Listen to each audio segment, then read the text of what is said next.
Okay, the purpose of today's Zoom session is to finish off the acoustics portion. We will cover or finish off Unit 3, which is complex sounds. So without any further ado, we'll kind of continue where we left off last time. And it was complex sounds and filters. I don't know why I made filters such a big thing, but we covered about spectrum. We talked about spectrum versus waveform. We talked about what was the fundamental frequency in a spectrum, being the lowest frequency, and then the other ones being harmonics. And that is seen over here in this picture. Here's a spectrum, and you're looking at the lowest frequency is the fundamental frequency, and then the harmonics. Always remember this too. As you double the frequency, you go up one octave. So I'll highlight this. If I've doubled the frequency, I went up one octave. Now, what's the next octave? If you're looking at all these frequencies here, these are equal multiples of the fundamental, aren't they? Equal multiples. If the fundamental was 100, these all go up by 100, which is fine. Okay, this is what often happens in sound transmission systems. You'll send a fundamental frequency through it, and you'll get equal multiples of the fundamental. But when you double the frequency, you've gone up an octave. What would the next octave be? 400. 400. And the next octave would be 800. Okay? So just because you're moving up these harmonics, each one is not an octave. When you double the frequency, you've gone up an octave. Just so to make that clear. All right, we'll share screen again here and look at your notes. Oops. See if I can get out of here. If this thing will let me. I see the mailman coming. I wonder if he's brought good news. No news is good news. Don't bring me anything. Okay. All right. Then we talked about a spectrum of 3 complex sounds. And we basically talked about this guy over here. Oh no, these are waveforms. You're adding different frequencies together. We talked about this being periodic. Remember, I'm just refreshing us all on this. This is tonal because you can see a repetition of pattern here. This is tonal, different frequency. You can see repetition of pattern here. This is tonal. You can add them all 3. This one might look ragged, but there's a pattern there. It's going to sound tonal. So it's a complex sound, but these waveforms are not very good at telling what frequencies are in this complex sound. Terrible. It's hard to tell. I could kind of, if this was 1 second, I could count these bumps and I could get an idea of one of the frequencies, but there's no way I could guess all the other ones. And that's why a spectrum is way better. It doesn't show time, unlike a waveform that shows time, but I can sure tell it's a slice. A spectrum is a slice of time. Here's, we talked about broadband noise, white noise. Here we talked about high frequency spectrum, and these spectra are called continuous spectrum. This is a line spectrum because you have individual line frequencies in it. You don't have 550 hertz, you have 500, 600, 700. So you have these discrete frequencies in it. But sometimes when they draw a spectrum, they just make a flat line across. Just a straight, that means every frequency underneath is in here. So it says here, bottom left, a spectral envelope for white noise is in A. Well, the color white includes all colors, and that's why they call it white noise. And then here, look at this one, spectral envelope for the letter S. High frequency. So it's got all kinds of frequencies in the letter S, and it's all high frequency, not much in the lows. Here's the what I was getting to in our notes. Here's 3 different spectra, and they all, notice, have the same fundamental frequency. They all have the same harmonics, so this is a discrete line spectrum, unlike the continuous spectra that we saw over here. These are discrete line spectra. You've got 3 of them. They all have the same fundamental frequency. They have the same harmonics. But notice the heights, the amplitudes are different. And so where the amplitudes are greatest is showing you the resonance of that sound transmission system. These could be 3 different instruments. So they're conducting sound, they're carrying sound. So this might be the reed, or the fundamental frequency. If it was a trumpet, it would be the, you know, with my lips moving 300 times a second. Yikes. Okay. And then the mass and stiffness of the whole. Okay, it's going to resonate at certain frequencies. It will impede other frequencies. Resonate here, impede, resonate. Same thing here. Small resonances, 3 small ones. Here you've got one large area of resonance, and then another dip, and then another large area of resonance. So the timbre, or the quality of these, is all going to sound a bit different. So if we look at our notes here, that's what this latter half of page 1 was talking about. And always remember, when we start getting into the weird stuff about opposition due to mass and stiffness is sometimes called reactance, think of this whole section that I'm highlighting at the bottom of the page. I always say this. This is talking about impedance. And what is not impeded passes through. What passes through is what resonates. What doesn't resonate is impeded. So, as I always say, this is the frown, and you turn that frown upside down, you got a smile, and that's the resonance. Okay? So, this helps to create what something is going to resonate with. If the bouncer isn't letting the guys through, maybe he's letting the women through. Okay? So it's just a matter of what's held back and what's passed through. And that's why we call this section complex sounds and filters. Because filtering is letting certain things through and not letting other things through. When you think of the simplest filter, I can think of as a vacuum cleaner. You got to vacuum the rug. Okay, the filter is going to let the air get through, but it's not going to let the dust get through. It's going to catch the dust. Same with sound transmission systems.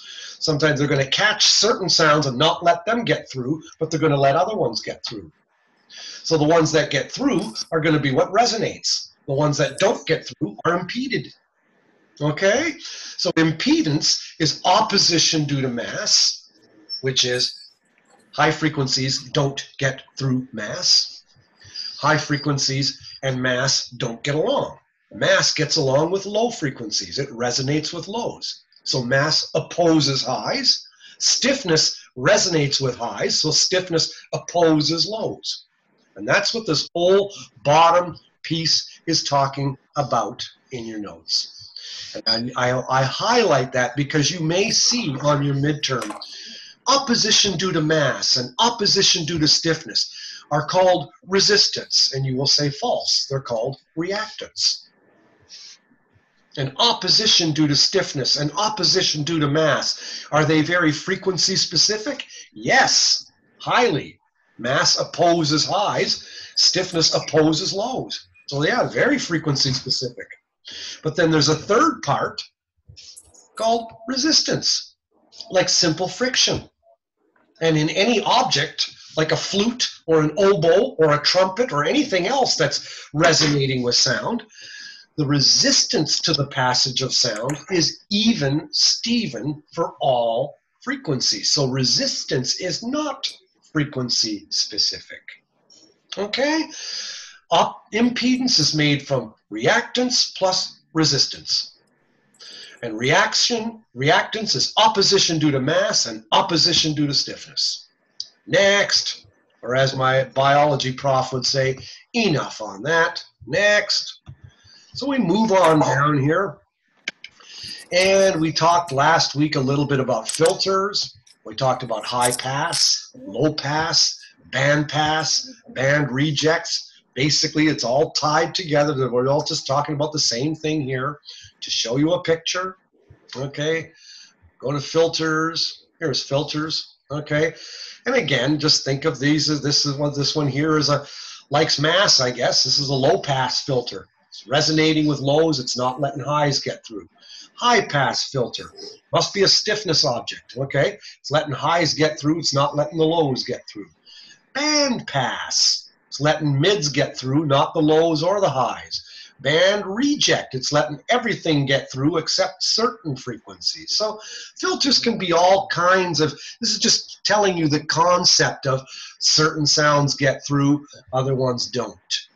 Now we get to this picture, and this picture has a lot of importance to it, because when we get to that picture, it talks about noise.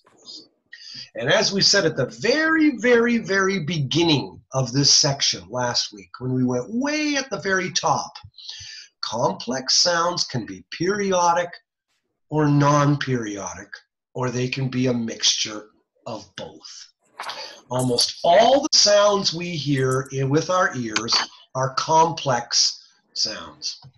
So here's noise, has a non-periodic waveform with no pattern in its sound waves. The waveform does not show a pattern of repetition over time. And so a picture of that could be here. Here's a waveform showing noise. And in this case, it's white noise. Why? If you look at its spectrum on the right, you'll see frequency and amplitude, and the amplitude is even for all frequencies. If you looked at this waveform, I wouldn't have a clue what frequencies comprise that waveform, but I will say it's not going to sound tonal. It's not going to sound like, it won't have tonality to it. It might be white noise, like a radio between stations. And its spectrum, flat, meaning equal amplitude for all frequencies. And as we said last week, white is all colors together. Take a color wheel, spin it with red and blue and yellow and purple on it, and spin it really fast, you're going to see white. White is the presence of all colors. So white noise is all frequencies at an even amplitude. It's continuous, good old white noise. White noise spectrum, flat. Pink noise spectrum, sloping. Pink, the color pink is closer to the color of my shirt, red. And in colors, in light waves, red, low frequency. Red is a low frequency light wave. Ultraviolet is a high frequency light wave. And green is in the middle. Okay, so reds and then yellows and greens, and then it starts getting blue. And so the frequency of the light increases. So when we say pink noise, we use that color to indicate low frequency noise is more evident, but the high frequency spectrum of pink noise, the highs have less amplitude. So if white noise might sound like this, pink noise might sound like this. And pink noise is good for us to know in this field, because pink noise has a spectrum like speech. Speech. The vowels have more energy, the high frequency consonants do not. And I say this, and I might have said it last week, but I will say it again. Why do we care? Because you will care when you do hearing tests. You're going to test somebody, and maybe the guy's got excellent hearing in this ear and terrible hearing in the right ear. So you found out that the hearing is great here. Now you got to test the bad ear. What happens if you start saying speech? Because part of audiometry is speech. Say the word cow, say the word hurt, say the word wall, okay? So you're testing clarity of hearing. You're going to be talking loud through a headphone in this ear. Guess what? It's going to cross the skull, and it's going to get to his good ear. He's going to be hearing you through the mass of the skull in his good ear. So you're going to, now you have to keep the good ear busy. So when you're saying speech in this bad ear, guess what you're going to put in his good ear? You're going to be putting in pink noise. You're going to be putting in a spectrum that looks like speech. That spectrum, this is a spectrum of speech. Well, guess what? You're going to see a spectrum of pink noise. This is what you're going to use. And that's what you'll be putting in. They call that masking noise, and it has nothing to do with Halloween, okay? It's one sound covering another sound. So you'll be masking the good ear with pink noise while you talk into the bad ear. There's another way. Now here's a picture in your PowerPoint showing you white noise. These are waveforms. All these on the left are waveforms. All these on the right are spectra that correspond to the waveform. So here's white noise waveform, a random blah, okay? And here's the spectrum that was actually measured. Instead of showing some ideal perfect line like this is in just an idea. This is actually measured, okay? So it's got a fairly flat spectrum. Here's pink noise, low pass noise. Look at its spectrum, drops. But look at the bottom one, narrow band noise. So here's the waveform, for example. It's just giving you an example. And this narrow band noise surrounds 2,000 hertz. Its spectrum is showing you that it surrounds 2,000 hertz. Now, why do we care about that? These are broadband. This is broadband. This is narrow band. And we care about that because when we do something called masking again, you're going to have headphones on somebody and you're going to be presenting tones. So let's say you present a tone to the good ear, 1,000 hertz, he hears it. 2,000, he hears it. Good, this ear is perfect. Now you're presenting the same tones to your bad ear. By the time you make the tone loud enough in this ear to hear, guess what? It's probably going to cross the head and get to that ear. So what will you put in this ear? You will be putting in a narrow band of noise surrounding 1,000 hertz. Okay, so this bump here would probably be surrounding, why don't I make the picture bigger? This bump would be surrounding 1,000 here. And then when I'm testing 2,000 hertz in the bad ear, now the narrow band noise will surround 2,000 hertz, and that will be put in the good ear. And when I'm testing 4,000 hertz in the bad ear, then this band of noise will be surrounding 4,000 hertz. So if you can think of broadband noise kind of like my hands, okay, broadband noise, or even broadband noise, narrowband noise is a finger, this finger, or that one, or this one. I can't do that for you, know what I mean. Narrow bands, okay? And they are all applied in masking. And masking is something that you will be doing in audiometry, especially when someone has a difference between ears.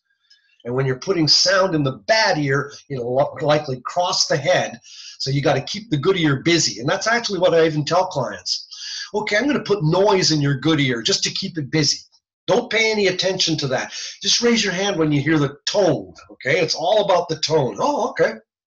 So when they, well, I hear, yeah, don't worry about that. And then I'll be testing again to find out what the true threshold of the bad ear really is.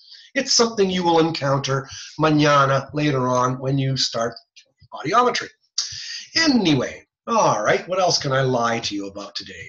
Oh, goody. Yeah, here you go. Here's a couple of line spectra. Okay, and you're just looking at a bunch of waves. Look at this guy here, plus this frequency. So here's a spectrum showing you the frequency of that wave. Spectrum showing you the frequency of this wave. Spectrum showing you the frequency of that one, and that one, and that one. Add them all together. Now you got 4 different frequencies together, and you have a complex wave made of 4 different frequencies. Is there a pattern to this? Yup. Will it sound tonal? Yup. I don't know what it'll sound like. They haven't told us what it is, but oh yeah, it's going to sound like 200, 400, 600, and 800 together. God knows what that'll sound like, but there it is. Just giving you an example. Okay, before we get too far, what I should describe for us is, let's see, get out of here and go to our notes. Where were we? Okay, noise can be transient or turbulent. When you think about transient noise, think of the word transient. It means short. A door slam. This. Okay? Turbulent noise is continuous. Turbulent noise, transient noise. You'll see this part here, and I want you to just sort of put an X through it. Okay, right there. I couldn't care less about that. Just leave it, doesn't matter. The thing to put a star by is noise is not tonal, it's aperiodic. Okay, noise can be transient or turbulent. And basically we talked about broadband and narrowband noise right here, so we've got that covered. Did we talk about beats last week? Tell me, did we or not? I can't remember. I'm not sure if we did either. Why don't we just talk about beats for a second? Don't ever eat beets. They're awful things. Those purple pickled beets in the jar, gag me with a spoon. I don't know how people eat them. I always ask my class, who likes beets in this class? Some people put their hands, and I always go, well, the highest grade you're going to get is a B. Sorry. Just don't eat beets. I'm just teasing you. So, hey, I'll take a B at this point. But that's B-E-E-T-S. These are B-E-A-T-S. So if you have a 1,000 hertz tone, and then you play a 1,001 hertz tone together, what will you hear? Will you hear two separate tones? You're going to hear whoa, whoa, whoa, whoa, 1 beat per second. Whoa, whoa, whoa, whoa. If I play a 1,000 hertz tone and a 1,002 hertz tone, what will you hear? 2 beats per second. Whoa, whoa, whoa, whoa, whoa, whoa, whoa, whoa, whoa. 1,000 hertz tone and a 1,005 hertz tone. 5 beats per second. Until finally you make them far enough apart, you're going to say, oh, I hear 2 tones. Oh, there's 2 separate frequencies here. You see, your body, your hearing system can't resolve frequencies that are really close together. We don't have that ability. Just like when you look at a fluorescent light, did you know that it's turning off and on 60 times a second? It's 60 hertz. Your electricity in the United States and Canada is sent down the wires in a wave of 60 times a second. So your fluorescent lights are turning on and off 60 times a second, but we can't see that. We just see light. Okay, but if you were really measuring it with a detection system, it would tell you it's actually blinking on and off 60 times a second. That's why you have stuff called psychoacoustics, because our perceptions are not total mirrors of reality. Anyway, sounds have to be a certain distance apart for you to notice that there's 2 different frequencies. When they're too close, all you hear is beats. You ever ride a bus and you're looking at the windshield wipers on a bus? This always bugs me. In cars, windshield wipers do this, and they stay doing this. Not buses. For some reason, they'll do this.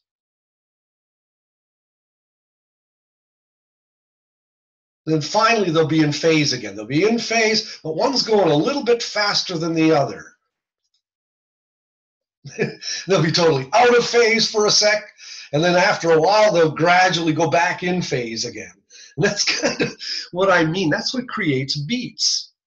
Because sometimes the sound waves will be in phase. If they're close together in frequency, they'll be right in phase, and the amplitude will double. And then after a while, their amplitudes will be completely opposite in phase, and you'll have cancellation. And so your sound wave amplitude will be doing this. Wow, wow, wow, wow. And those are the beats. I'll show you a picture of it. So we'll start sharing here. And we have a PowerPoint slide on that, just to bug you. Okay, here you go. Let's just give you an example here. Look at this slide. And here you've got 3 sound waves on the top. Okay, this one here, this one here, this one here. 100 hertz, 200 hertz, 300 hertz. Now at time A, this one's condensed, this one's completely rarefacted, and this one's in the middle. So what's your average going to be? Here. At time B, this one's totally rarefacted, this one's completely compressed, and this one's in the center again. What's your average? Again, roughly here.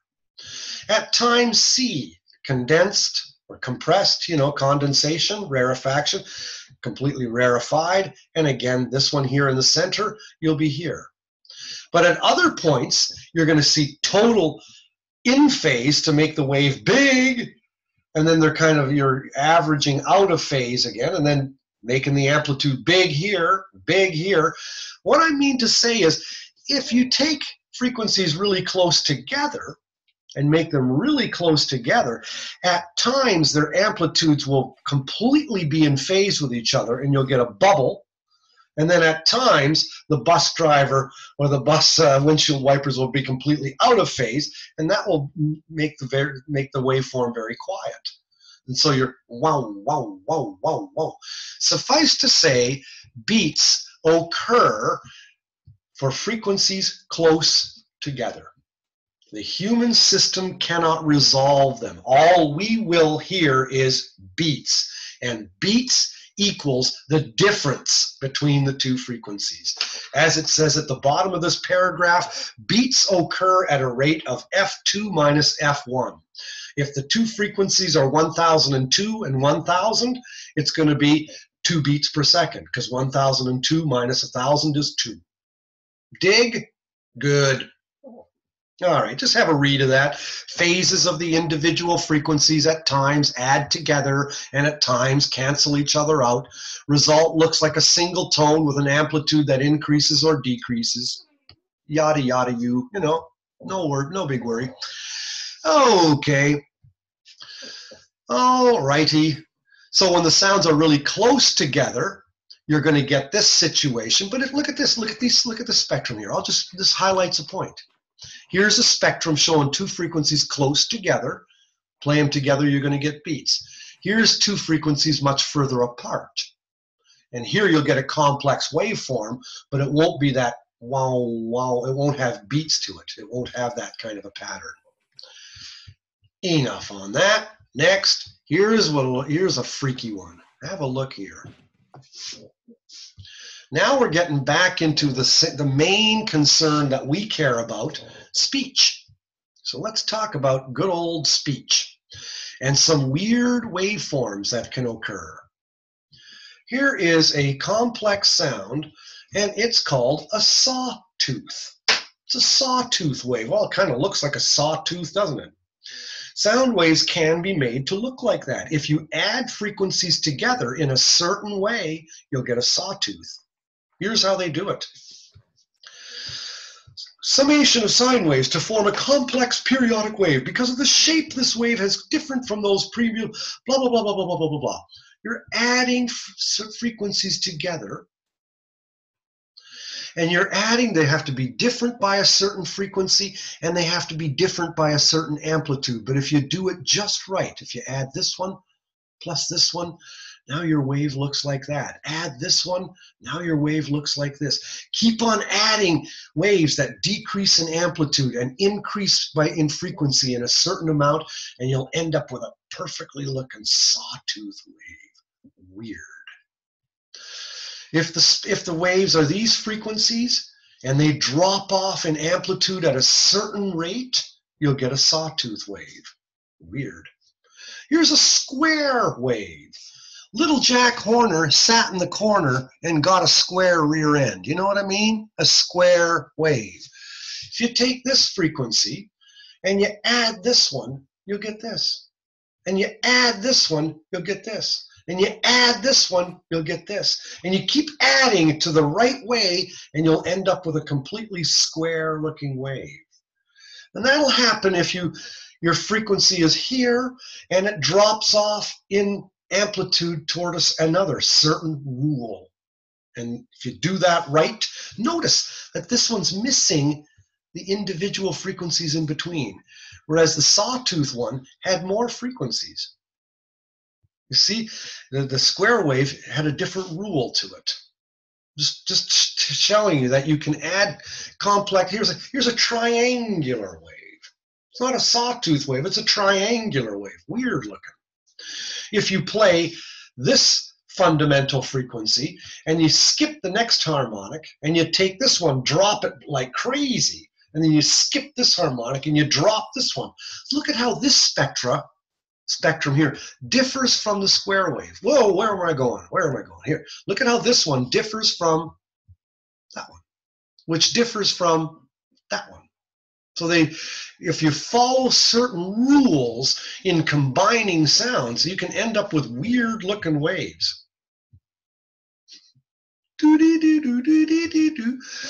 Okay, sawtooth wave, drop off at 6 dB per octave, square wave. If you miss the odd harmonics or the even harmonics and drop off by the same rate, you know, they just have all these different kind of weird rules. But let's just look at, here's a sound, a sound wave. Pure tone, by itself, one frequency. A sawtooth wave, a bunch of frequencies dropped off toward a certain rule. A square wave, the harmonics in the middle are missing, but the drop-off rate is the same as that one. A triangular wave, like the square wave, the same harmonics are missing, but the drop-off happens to be quicker. I don't know, just weird. Don't worry about these guys on the right, I don't care. White noise, flat spectrum. Just giving you an idea, waves versus spectra. Waves include amplitude and time, spectra include amplitude and frequency, therefore all three dimensions of sound are shown. Now we need to talk about us and speech. And we're back to this quarter wave resonator thing. Look at how you have a cylinder, like my cup, only it's turned on its side, doesn't matter. It's cylindric in shape and it's closed at one end, open at the other. What's going to happen is this is going to vibrate with sound waves that are 4 times its length. And that happens with both the ear canal. Remember we studied that? Your ear canal is 1 inch long. It's going to vibrate best. It's going to with sound waves that are 4 inches long. Or in terms of metric, your ear canal is 2.5 centimeters long. It's going to vibrate with sounds best that are 4 times that. So it's going to vibrate best with 10 centimeter long sound waves. Wavelength equals speed of sound divided by frequency. Frequency equals wavelength or speed of sound divided by wavelength. So frequency is speed of sound divided by wavelength. Wavelength is speed of sound divided by frequency. So you can calculate which frequency is going to vibrate best in the ear canal. And we said if sound goes 340 meters per second, divide that by 10 centimeters. Sorry, you can't do that because one's meters and one's centimeters. Got to talk apples to apples. So 10 centimeters is 0.1 meter. 340 meters per second, speed of sound, divided by 0.1 is going to give you 3,400 hertz. It really hurts. So your ear canal, if it was a glass, it would vibrate at 3,400 hertz, the best. But your ear canal is made of flesh and bone, so that 3,400 hertz is going to be spread. And we said earlier in anatomy class regarding the outer ear that resonance will be spread from about 1,500 hertz to 4,000 hertz. And it's going to give you a gift of about 20 decibels just for the heck of it. Okay, and that enables our outer ear. That's why it's the length and the shape and everything that it is, so that we can better hear the high frequencies of speech. Okay, well, let's look at speech itself. Because your throat, right here, the larynx, it also is a closed wave or a quarter wave resonator. Your throat, look at speech. The bottom is closed and the mouth is open. And this is your nasal passage, so forget about that one. But your throat is closed and your mouth is open. So what is the length of your vocal tract? Your voice from here up through the back of your throat to your lips. That's 17 centimeters in metric. In inches, divide that by about 2.5, and you'll come up with something like, I don't know, 6 or 7 inches long. Okay, so whatever, just talk metric. Let's just stay metric because it's easier. 17 centimeters. So what is it going to resonate best with? Sound waves that are 4 times 17 centimeters. 68 centimeters. Okay, so you want to find out the frequency. You know what the wavelength is because it's going to be 68 centimeters. It's a quarter wave resonator. It's closed at one end, open at the other. All quarter wave resonators resonate with sound waves 4 times their length. So if this is 17 centimeters, it's going to resonate with sound waves 68 centimeters because 4 times 17 is 68. Frequency is speed of sound divided by the wavelength. So 340 meters per second divided by 68 centimeters. Oh, can't do that. So 340 meters per second divided by 0.68 meters, because 68 centimeters is 0.68 meters, is 100 centimeters in a meter. See why metric is so cool? It's so easy. So what are you going to get? Got a calculator there? Get 340 and divide by 0.68, and what frequency will you get? And while Sam is looking for his calculator, and I can tell he is, maybe he isn't, I don't know, he blacked out for a second, not a problem. You'll come up with 500 hertz. So your voice will naturally, this likes 500 hertz. It just does, weird. By the way, why does helium make your voice go up? Have you ever inhaled a helium balloon? Take a helium balloon from the fair, undo the knot, inhale. Hey, how you doing, Nicole? She's just joined us. Inhale the helium, and your voice gets really high for a little while. Your voice is okay, and then it goes away. Have you ever breathed in helium? You got to try it sometime. Next time you see helium balloons that are floating like that, grab one, undo the knot, and inhale the helium. Helium is an inert gas. It's not bad for you. It won't poison you. It's not I just had a bad cold this weekend. So anyway, inhale the helium, and your voice gets really high. How come? Because the speed of sound through helium is higher, is faster. The speed of sound through helium goes over 900 meters per second. No. Through air, it's 340 meters per second. In helium, speed of sound is higher, is faster. So if you do 900 divided by 0.68, you're going to have a higher frequency. That's why your voice gets higher on helium. Just thought I'd tell you that. Parlor trick, okay? Now you know why. Anyway, enough on that because we haven't got the time of day to mess with that. We got to talk more about speech. So here we go. Sharing the screen here now. If you look at the speech, think of your vocal folds. Now you're looking down at someone's throat. Right here. You're looking down at the throat. Never think you have vocal cords like the things on a guitar, the strings on a guitar. That's not true. Your vocal folds open like a triangle, like this. Okay? And they open and then close. Open and close. Now, why do they open? They open because, let's see, I need a piece of paper here. There we go. Let me grab a piece of paper here. 2 pieces of paper. Okay. Now, I got 2 pieces of paper here. When they are closed, you're breathing air out of your lungs, and the air out of your lungs, poof, forces them open. But as soon as air rushes through them, because the air is rushing through, they slam shut again.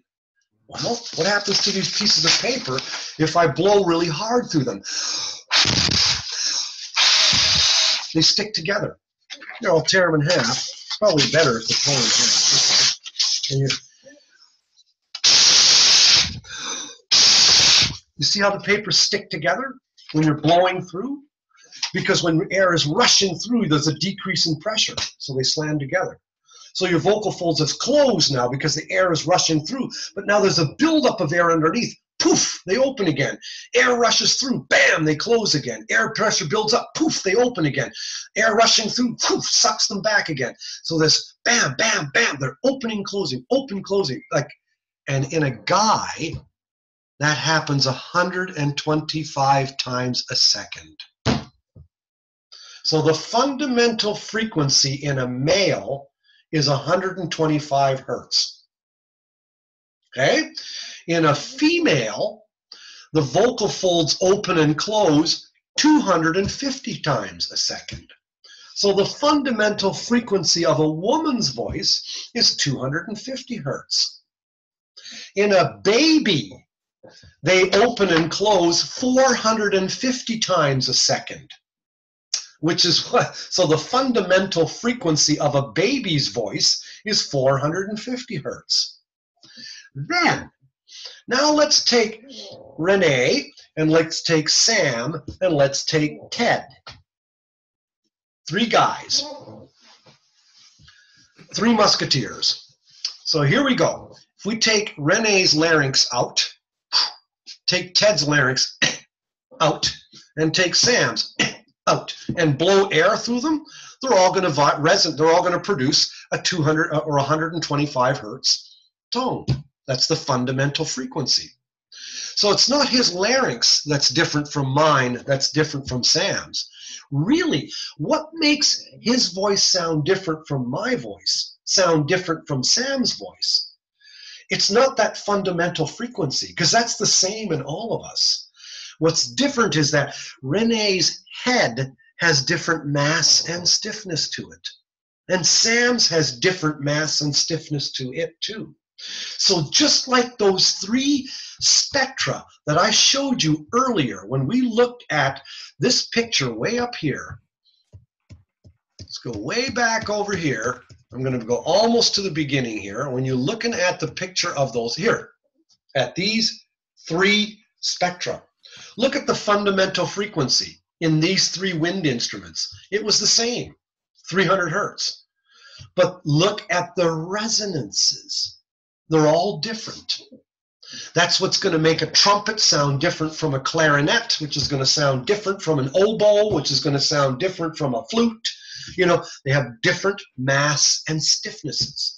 So even though the larynx may be producing a similar fundamental frequency, 3 guys are going to have 3 very different sounding voices because the mass and stiffness of that person's skull and head is going to be different from individual to individual. And that's what makes people's speech sound different. And it's the same situation with women. The larynx among women isn't so very different, really.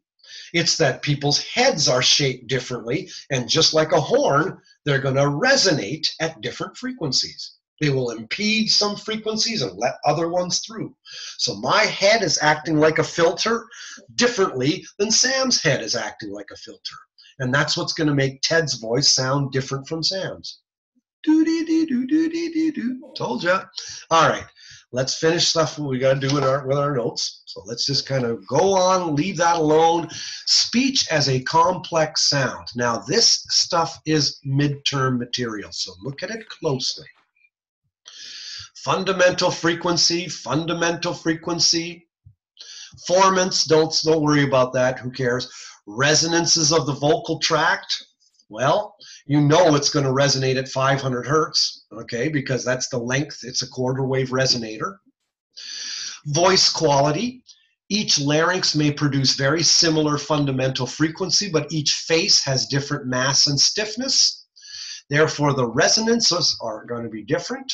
Oh, by the way, formants. That word formant simply means resonances of speech. That's all it means. Resonances of speech. Therefore, the resonances or formants are different from person to person. When you see that word, think of the larynx as the reed and the face as the horn.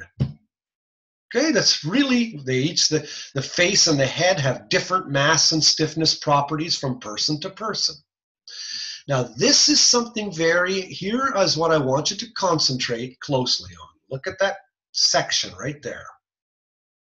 Let's break down speech like we did some of this last week. I know we did some of this last week. We'll do it again this week. Okay? Look at this chart carefully. On the left, you will see vowels. It says vowels. And think of, you can even write down in there A, E, I, O, U, and sometimes Y. Right in this area here. Okay? Vowels. Vowels are mostly periodic. They are tonal. They are low frequency.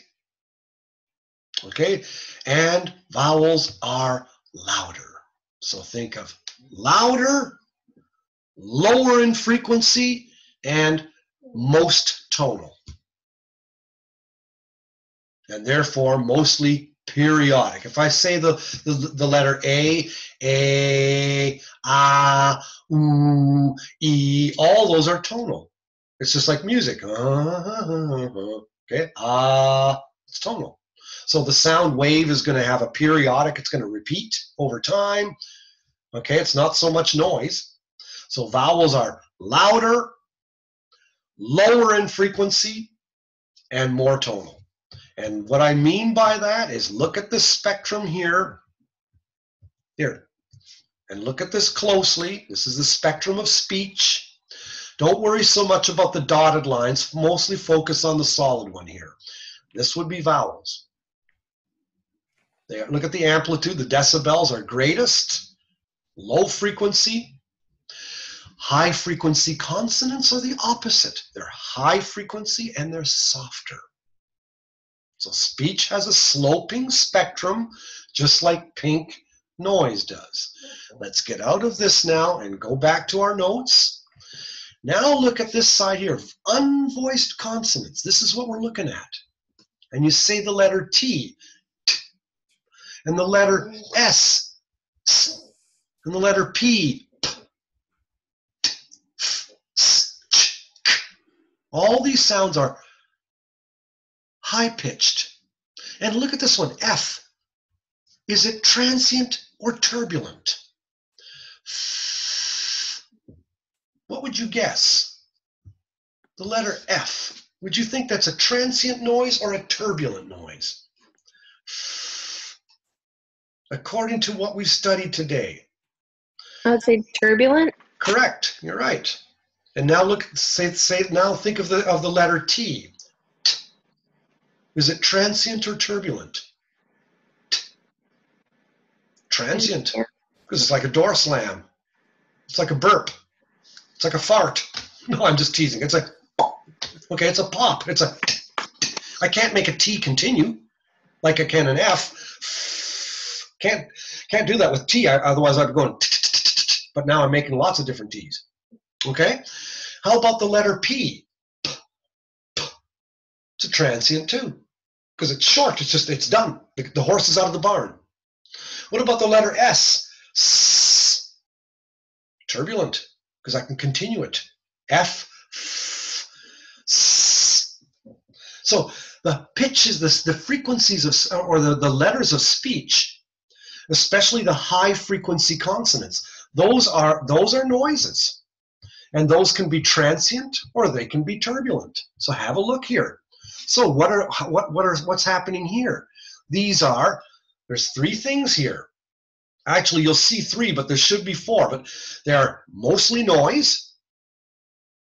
They are therefore non-periodic. The waveform is going to look a lot like, this guy here. Oh, where is that puppy? Waveform's here. Waveform of S and all those sounds is going to look like noise. It's non-periodic. It's not going to look nice. Of all of these are all noise.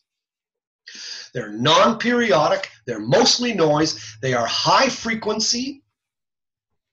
And most of all, they are soft. So the vowels are loud, low, and tonal. These high frequency consonants are high frequency, soft, and not at all tonal. Not at all. They're noise. So back to your notes. Tonal, noise. Loud, soft. Low frequency, high frequency. But now look at, why did I put this column in the center? This column in the center deals with the column on the left, on the right here, and on the left. These are mixes of tonality and noise. They're mixed. So if you take the letter F, and if I say the sound F, but I put a voice in F, I have a V. If I say the letter S, put your hand to your throat and say S. 1, 2, 3. S. Do you feel that vibrate? No. But now, say the letter S with a voice. Z. Now I have a Z. Okay? Take the letter P. Put your hand here. P. P. Now make a voice in it. B. B. Now I have a B. Take the letter T. T. T. Put a voice in it. D. D. Now I have a D. Weird, but true. Why am I saying this to you? I am trying to make you divorce speech from meaning. Okay? I'm trying to make you think about just the acoustics of speech, because that's all hearing aids know. Hearing aids are as dumb as a stick. They do not understand language. They just deal with acoustics. The best way for you to appreciate that is to go into a Chinatown or go somewhere where you're listening to a language that you do not understand. Then all you are hearing is the acoustics, because you don't know the language. You haven't got a clue what they're talking about. Now you're just listening to the acoustics. Good, because that's all a hearing aid is doing. Hearing aids don't understand English. They just understand acoustics. So when you're breaking the letters of English into acoustics, you have vowels, you have unvoiced consonants, and you have voiced consonants. So when you say the letter K, k, k, and you put a voice in it, g, g, okay, you have a G. A G is a voiced K. A J is a voiced CH. Ch, ch, j, j, judge, church, judge, church. Ch has no voice. Judge, j, j does. T, put a voice in it, you got a D. P, put a voice in it, you got a B. So voiced consonants are in the center. And so when you look at this picture I showed you earlier here, voiced consonants would be here. So vowels, unvoiced consonants, voiced consonants. Now you've got the whole alphabet. You got all the sounds of English. But still, always remember, vowels are louder and lower. They are the bulls in the china shop. El Toro. Okay? And they easily mask high frequency consonants. That's a cute little pup there. You got a little poodle, or what do you got there? It's neat. So vowels are like this. Okay, vowels. How many vowels does English have? 5. Every word has a vowel. There's not one word in English without a vowel. And you have thousands of words. They all have to share 5 vowels. So vowels do not tell you what the word is. It's the consonants that tell you what the word is. And guess what? Those consonants are soft. Those consonants are all valuable. They're so valuable. They're like rare china teacups. And loud sounds are usually low frequency, and like a bull in a china tea shop, they smash the china. So then you have to write this down and remember this, because you're going to get this in hearing aids next year. Lows mask highs better than highs mask lows. Vowels, a rumbling of a truck covers the peeping of a canary. Much better than the loud peeping of a canary can cover up the rumble of a truck. Okay? Low frequencies mask highs better than highs mask lows. So, and that's because, and in speech especially, the high frequency consonants are delicate china teacups. They're very soft. They're easily masked. They're easily covered. So we wind on to the end of our presentation, or the end of complex sounds. Let's see if I've even got this here. Oh yeah, here's the resonance, or here's your outer ear canal, showing you all kinds of stuff as a quarter wave resonator. All kinds. Don't worry about that. Leave it alone. Don't worry about that. That's all. This is all jazz. Just showing you vocal folds opening and closing. Okay, basically showing you vocal folds here, your larynx opening and closing. Don't think about this so much. That's your nasal cavity. This is big. Your nasal cavity is big when you're saying the letter M, because it's coming out of your nose. N. You can even feel the breath coming out of your nose. If you put a mirror here and say the letter M, you'll see, condensation there.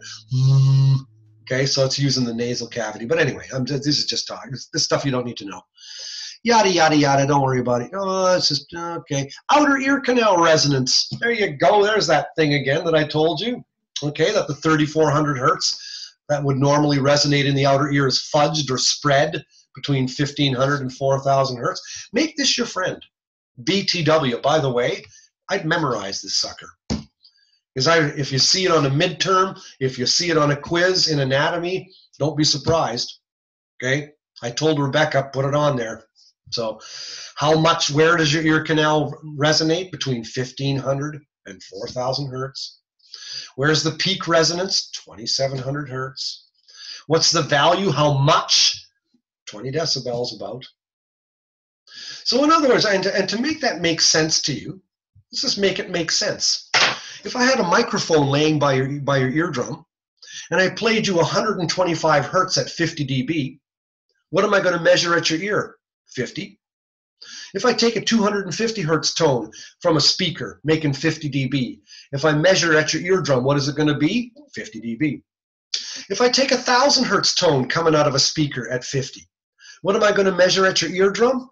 1000 hertz at 50. But what if I took a 2000 hertz tone out of a speaker at 50? What am I going to measure at your eardrum? 70. Why? Because your outer ear canal likes that. It resonates with that.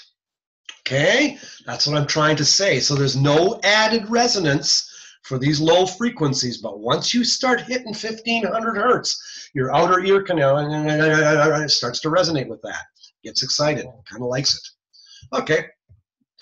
This is really in detail. This is showing you the outer ear canal resonance of your ear canal. This is showing you the resonance of your concha bowl. Number 3. So when you add these two together, you get your sum total. And once again, your peak resonance is at 2700 hertz. This is a complicated drawing of this. That's all it is. Okay? Here's your speech sounds on an audiogram. Here's all your vowels. Louder, lower, and then you start getting your unvoiced consonants. Higher frequency and softer. This is why you've got your outer ear canal resonance, because it naturally lifts the intensity of these soft sounds. Because they're softer, they're harder to hear. That's why God made us with ears shaped the way we did, or that's why we evolved, whichever religion you want. That's why your outer ear has the shape it does. The concha bowl resonates with high frequencies, 5,000 to 6,000 hertz. The ear canal as a quarter wave resonator resonates with around 3,000 hertz. You put the total together, you've got a peak resonance at 2,700 hertz stretching all the way out past 4,000 hertz. It really hurts. Good. All right, we are now at the end of today's talk and presentation. I've got no more lies to tell you. I've just about all done my stuff. What does it say at the very bottom? Oh yeah, this is the resonance of the outer ear. This just works it out for you. So look at that. Make sure you internalize the concepts here. Okay, very important. This thing here is dealing with this picture here. No, here. Okay, so that there is dealing with what we're talking about. And then over here, just for fun, I added stuff about vocal tract and helium speech. Have a read of that just for fun. Not going to ask you about anything on that on a test, because that's just parlor games. But it's good for you to be able to, as an OTC grad, say, you know what? I know why your voice gets higher on helium. Nice, because a lot of people don't know that. They haven't got a clue. And then this here is very important. Put a star by that. Speech on a spectrum. Vowels are more intense, lower in frequency. Consonants are softer, higher in frequency. So this is just telling you the stuff that we said already. Okay? So as far as I'm concerned, we're good to go. We have finished the 3 units of acoustics. We've covered wavelength, period, speed of sound, all that crap. Then we covered the decibel from hell. We took 2 weeks to do that. And then we spent 2 weeks now on complex sounds. Don't freak too much about knowing the exact stuff about square waves and triangular waves and sawtooth waves. I just showed you that just to give you an idea that, hey, guess what? You can add sounds in really weird ways and make strange looking waves. Anyway, the strangest looking wave in here is the guy talking in the red shirt, so I'll shut my face so you don't have to listen to that wave anymore. But it's been a slice. I wish you all well on your midterm. I'm sure you'll do fine. I'm going to inquire from Ms. Royer regarding whether next week is a fall break week or not. But to the best of my knowledge, I think it is. I think the week is off. Thank God, it'll give me time to grade exams. So it'll give you a week off, and it'll give me a time to grade the darn things. And then I think convene. I hear a meow. And then we'll reconvene in 2 weeks. I hear something go meow. So anyway, there we go. There is the fella, the center of the universe. How you doing? Hello. Say hi. Hello. Hi. Say hi. Hi there. Say hi, weirdo. All right, you guys, you conniving connivance. We'll talk at you when we do. I will send you a group email to confirm yay or nay. Okay? Adios. All right. Ciao.